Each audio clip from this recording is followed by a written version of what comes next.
ठरलं तर मग मालिका आता खूपच सुंदर वळणावरती आणि शेवटच्या टप्प्यामध्ये आलेली आहे. आता याच टप्प्यामध्ये मधुभाऊंची एंट्री होताना आपल्याला दिसणार आहे. मुळातच आत्तापर्यंत मधुभाऊंच्या आता कोणीही विषय जरी काढला नसला तरी सायली आणि अर्जुन मधुभाऊंची अपडेट घेत आहेत. आणि त्याच वेळेला मात्र आता मधुभाऊ बरे होत असतानाच त्यांना आता सगळा प्रकार प्रियाचा समजलेला आहे. प्रिया प्रकार समजल्यानंतर मग मात्र आता हीच योग्य वेळ आहे असं मधुभाऊंनी स्वतःला समजवत आता या सगळ्यामध्ये प्रियाची भांडेफोड करायचा मोठा निर्णय घेतलाय. आणि त्यानंतर मग मधुभाऊंनी फक्त नुसतं गोष्टी बोलत नाही तर पुराव्याच्या सकट आता इकडे सायलीच्या आयुष्यामध्ये आनंद आणलेला आहे. नक्की काय केलंय काय असे पुराव दिलेत आहे. सगळ्यांनी तिला तन्वी असं ट्रीट करायचं आहे. त्यामुळे प्रतिमा, कल्पना सगळेच जण तिला तन्वी म्हणायला लागतात. आणि त्यामुळे आता इकडे पूर्णाजी एक प्रकारे खुश झालेली आहे. आणि त्याचेच पूर्णाजी सायलीला आता सांगायला लागते, हे बघ काहीही झालं ना तरी सुद्धा आता इकडे तू माझ्यासाठी ती छानपैकी एक अंगाई गा बरं, जी अंगाई गाताना तू आता नेहमी चुकायचीस. सायली थोडीशी गडबडले. आता आपल्याला कसं कळणार, पण ठीक आहे. ती आता डोळे बंद करते. डोळे बंद करून आता ती देवाचं नाव घेते आणि त्यानंतर ती अंगाई घालायला लागते. अंगाई गाताना आपण पाहिले की सायली आता बरोबर त्याच ओळीच्या वेळेत चुकते की मामाचा वाडा चिरेबंदी, तर ती मामाचा वाडा अवरबंदी असं काहीतरी वेगळंच बोलते. आणि त्या वेळेला तिलापेक्षा जास्त धक्का बाकी सगळ्यांना बसतो. आणि त्या वेळेला मग आता पूर्णाजी सांगते, बघितलंस अगन, मी तेच सांगते, प्रत्येक वेळेला तू याच वाक्यावरती चुकायचीस. प्रत्येक वेळा हे वाक्य आलं की मला ते पुढेच बोलतच यायचं नाही. कसं काय बघना गंमत. आणि त्यावरती सायली आता विचार करायला लागते, खरं तर मी आश्रमामध्ये असताना प्रत्येक वेळेला याच वाक्याच्या वेळेला मी कशी काय चुकायचे, हा फक्त योगायोग असू शकत नाहीये, काहीतरी गडबड आहे. पण काय गडबड असू शकते, सायली आता विचार करते. नाही, मला या सगळ्यामध्ये मधुभाऊंच्या सोबत आता बोलून घेतलं पाहिजे. आणि त्यानंतर मग आता सायली, पूर्णाजी यांनाच नाही तर कल्पना, प्रतिमा या सगळ्यांना धक्का बसला आणि विचार करायला लागले. कल्पना विचार करते, काय आहे हा नियतीचा खेळ. म्हणजे आता या दोन ओळी चुकीच्या सायली म्हणायची हे आता कसं काय माहिती, म्हणजे तन्वी म्हणायची हे सायलीला कसं माहिती. आम्हालाच मुळात आता इतक्या आठवणी जुन्या आठवत नाहीयेत की हे असं होतं, पण नेमकं सायलीला कसं काय हे सगळं आठवायला येतं. कल्पनाला जरा धक्काच बसला. कल्पनाच काय, सगळ्याच लोकांना धक्का बसला. पण आता कोणीच काही बोलत नाहीये, कारण पूर्णाच्या समोर काही विचारायची सोय नाहीये. मग त्यानंतर पूर्णाजी सांगायला लागते, काय गे, काय झाला. आणि त्यावरती मग आता सायली इकडे सांगायला लागते, नाही काही नाहीये. तर आता मला ठीक आठवते, मी आश्रमात होते ना, त्या वेळेला मी असंच गाणं म्हणायचे. आणि त्यावरती पूर्णाजी म्हणणारच की तू एक काम कर बरं, तू आता मधुभाऊंची भेट घेतलीस का. त्या मधुभावना घरी बोलव. पूर्णाजीला बाकी सगळं आठवत आहे आणि पूर्णाजीला मात्र आता मधुभाऊ सुद्धा आठवत आहे. पण हे सगळं होत असताना सायली सांगायला लागली, अर्जुन सर, एक काम करूया का, आपण आता जाऊया का आज मधुभावना भेटायला. यावरती अर्जुन म्हणतो, ठीक आहे, लवकरात लवकर आपण मधुभाऊंची भेट घेऊन येऊया. हा, तसं या सगळ्या गडबडीमध्ये मी अपडेट घेत होतो मधुभाऊंच्या बद्दलचे आणि त्यांच्या प्रकृतीमध्ये सुधारणा आहे. मी तुला सांगणारच होतो, पण आपल्या घरात हे सगळं जे चालू होते ना, त्यामुळे मी काही तुला बोललो नाही. आणि त्यावरती पूर्णा म्हणते, चालू होतं घरात. पूर्णाला काहीच कळालेलं नाहीये.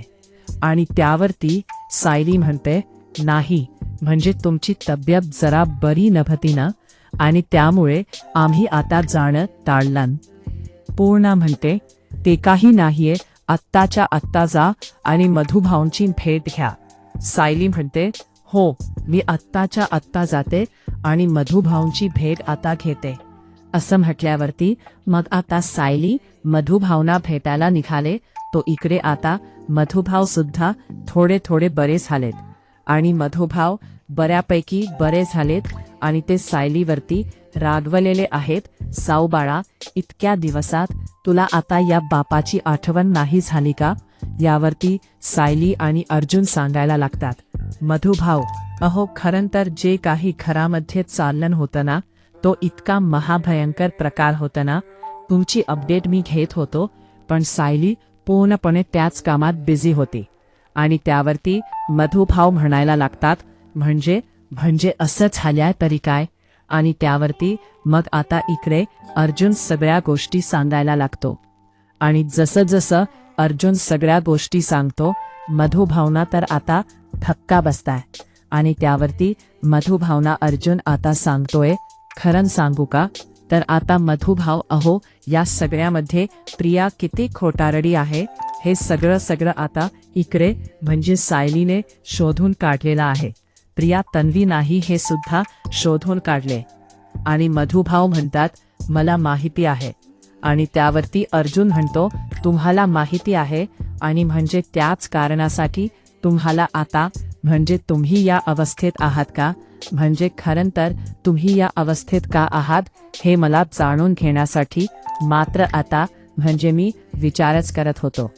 मधुभाव सांगायला लागतात, खरं सांगा तर मला खूप मोठं सत्य त्यावेळेला समजलं होतं. आणि हे सत्य मला समजल्यानंतर ते बाहेर पडू नये याच कारणासाठी माझ्यावरती हल्ला आता झाला होता. आणि त्याच वेळेला मात्र आता माझ्यावरती हल्ला करणारी व्यक्ती दुसरी तिसरी कोणी नव्हती, तर ती होती नागराज. आणि आता असं म्हटल्यावरती अर्जुन सायलीला धक्का बसतो. आणि आता म्हणजे हे सगळं कसं शक्य आहे यावरती मधुभाव म्हणतात, मला घरी घेऊन चलो. मी आता इथे काहीही तुम्हाला सांगणार नाहीये.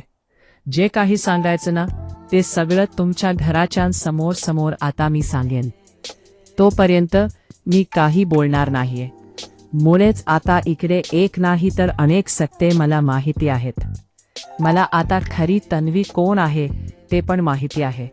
सायली आणि अर्जुन यांना मोठा धक्का बसलाय. सायली म्हणते, मधुभाऊ खरंच मला माफ करा हो.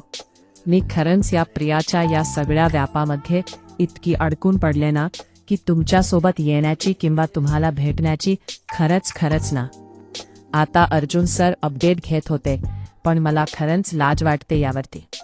मधुभा म्हणतात, अगं मी मुद्दाम म्हटलो साहू बाळा, तू इतकन स्वतःला काही लावून घेऊ नको. असं म्हटल्यावरती ते सांगतात की मला आताच्या आत्ता घरी घेऊन आणि फायनली हॉस्पिटलमधून डिस्चार्ज घेऊन आता अग्रे अर्जुन सायले मधुभावना घेऊन येत. आणि त्याच वेळेला मधुभाव सायलीकडे अशा पद्धतीने काही पाहत आहेत.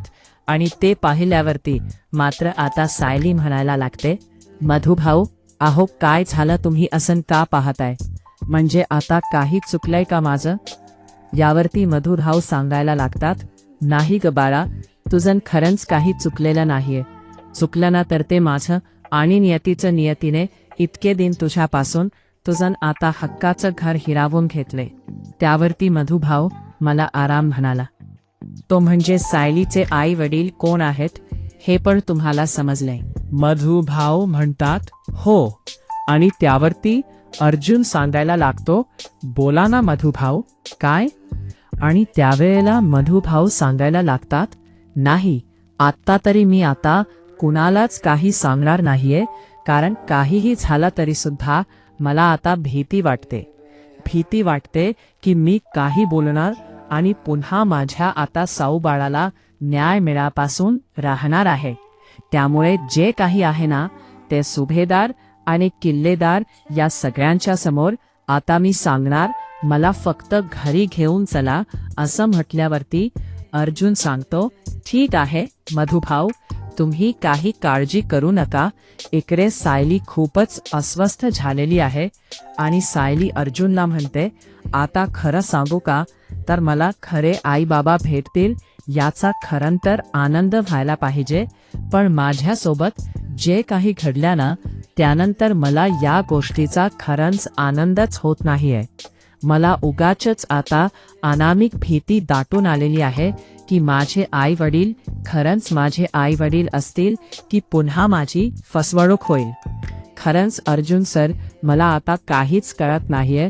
असं म्हटल्यावरती अर्जुन म्हणतो, हे बघ, विश्वास ठेव, एक एक करत गोष्टी आतापर्यंत यंता आपल्यासोबत चांगल्या झाल्यात की नाही, मग यापुढेही सुद्धा गोष्ट आता चांगलीच होईल. तू नियतीवरती विश्वास ठेव.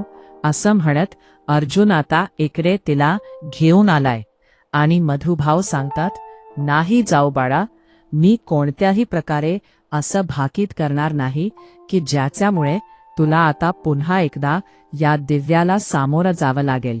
मी पुराव्यासकट सांगणार आहे सगळं. आणि त्यानंतर मग आता सायली सांगते, मधुभाऊ, माझ्या अर्जुन सर आणि तुमच्यावरती नितांत विश्वास आहे. मला माहिती आहे, काहीही झालं तरी सुद्धा तुम्ही या सगळ्यामध्ये मात्र आता कधीच मला चुकीची माहिती देणार नाही. असं म्हणते ते घरी आलेत. घरी आले सगळेच जण. आता मधुभाऊंना पाहून त्यांना स्वतःचीच लाज वाटायला लागली. मुळातच या सगळ्यामध्ये आता त्यांना असं वाटायला लागले की आपण आता मधुभाऊंची कुठेतरी काळजी घ्यायला कमी पडलेलो आहोत. म्हणजे खरं सांगायचं तर आत्ता कल्पना सांगायला लागते, मधुभाऊ, अहो तुम्ही आलात. सायली, आत्ताच्या आत्ता तू एक काम कर, काहीही झालं तरी सुद्धा मधुभाऊंना या सगळ्यामध्ये आता लवकरात लवकर तू आता एका खोलीमध्ये घेऊन जा, आराम करू त्यांना. या सायली अर्जुन मधुभाऊंना पूनाजीच्या बाजूच्या असलेल्या खोलीत आणतात आणि तिकडे आता त्यांना आराम करायला सांगतात. आणि सायली सांगायला लागते, बघा मधुभाऊ, जोपर्यंत तुम्ही आता ठीकठाक बरे होत नाहीत, काहीही गरज नाहीये काही बोलण्याची.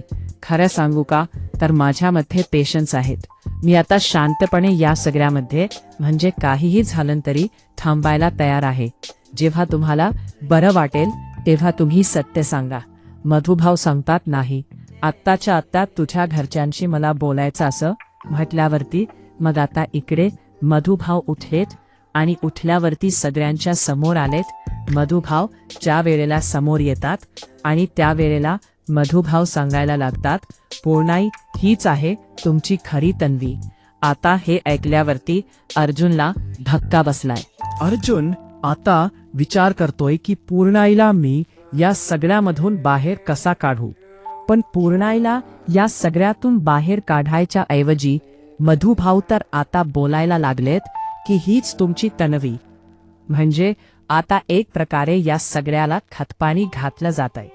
आणि त्याच वेळेला पूर्णाई सांगायला लागते, अहो तुम्ही काय नवीन सांगताय मला. यावरती मधुभाऊ म्हणतात, म्हणजे काय. त्यावर आणि त्यानंतर मग आता पूर्णाई सांगतोय, मला माहिती आहे तेच काय तुम्ही सांगता. आणि त्यावरती कल्पना म्हणते, मधुभाऊ, अहो काय बोलताय तुम्हाला. सायलीने सगळं सांगितलं का. मधुभाऊ म्हणतात, नाही, मी काहीही खोटं बोलत नाहीये. ज्या वेळेला मी आता इकडून गेलो ना हॉस्पिटलमध्ये आणि त्या वेळेला माझ्यासोबत जे काही झालं ना ते मी सांगतोय. मुळातच तेव्हाच मला समजलं होतं की सायली खरी तन्वी आहे. आणि हे सत्य मी आता सगळ्यांची यांच्या समोर आणण्यासाठी ज्या वेळेला बाहेर येत होतो मी त्या वेळेला पाहिलं की मला आता नागराजने मागून आता धरलं आणि मला मारलं. प्रतिमा म्हणते, काय. यावरती आता मधुभाऊ सांगायला लागतात, हो प्रतिमा वहिनी, म्हणजे खरं सांगायचं तर आता हीच तुमची मुलगी आहे. तुमच्या रविराजांचा आणि हिच्या हे सगळे फोटो आहेत ना, हे फोटो ज्या वेळेला मी आता बघितले होते आणि त्याच वेळेला मी तो फोटो घेऊन तिकडे येत होतो. आणि त्यावरती पूर्णाजी सांगायला लागते, हो मधुभाऊ, तुम्हाला जेव्हा नेलं त्या वेळेला तुमच्या हातात तो फोटो होता. बरोबर बोलताय तुम्ही. आणि त्यावरती मधुभाऊ सांगतात, हो तोच फोटो घेऊन आता 12:15 आहे हे सांगण्यासाठी मी येत असताना नागराजने माझ्यावरती हल्ला केला. कदाचित नागराज सुद्धा तन्वीला इकडे प्रियाला तन्वी बनवून आणण्यामध्ये इकडे सामील असणार आहे. यावरती मग आता पूर्णाजी म्हणते, हो नागराज सुद्धा या सगळ्यामध्ये सामील होता. आणि नागराज तर हे सगळं कारस्थान होतं. मधुभाव पण आता तुम्ही त्या वेळेला सांगू शकला नाहीत, पण आता तुम्ही सांगताय कशावरून, त्यावरती मधुभाव सांगायला लागतात. खरं सांगायचं तर आता तो फोटो साऊबाळाचा होता. जवळजवळ आता इतक्या वर्षामध्ये साऊबाळाचा तो फोटो मी कधीच विसरू शकलेलो नाहीये. आणि तोच फोटो आता माझ्याकडे साऊबाळाचा होता. आणि तोच फोटो आता इथे मी पाहिल्याप्रती माझ्यासोबत सायली हीच खरी तन्वी आहे, मधुभावनी सिद्ध.